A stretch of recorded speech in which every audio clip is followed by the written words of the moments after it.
పోలి ఉండును. బుద్ధిమంతుడు బుద్ధిమంతుడు అంటే ఎవరని దేవుని వాక్యంలో యేసు ప్రభు చెప్తాడంటే, బుద్ధి కలిగిన వారు ఎవరనంటే ఈ నా మాటలు విని. ఏం మాట్లాడతాయి? డానియల్ పాస్టర్ గారి మాటల, శ్రీమంతు పాస్టర్ గారి మాటల, లక్ష్మీ మాటల మధ్యలో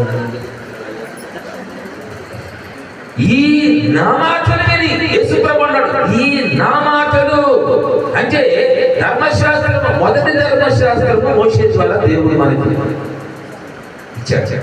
ఎన్ని ఆజ్ఞలండి? 10 ఆజ్ఞలు, దాని సారాంశము, దాంట్లోని చాలా విషయాలు. నిర్గమాకాండము, తర్వాత లేవియ కాండములు, తర్వాత ద్వితీయోపదేశ కాండములు, ధర్మశాస్త్రము గురించినటువంటి లేఖనాలు.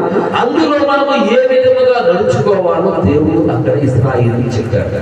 అయితే రెండవ ధర్మశాస్త్రము, ఆ ధర్మశాస్త్రాన్ని కంప్రెస్ చేస్తూ ఆ ధర్మశాస్త్రాన్ని కొంచెముగా మనకి, అంటే చిన్నపిల్లలకు కానీ అన్నం కలిగి కడతారు. అన్నం కొరలు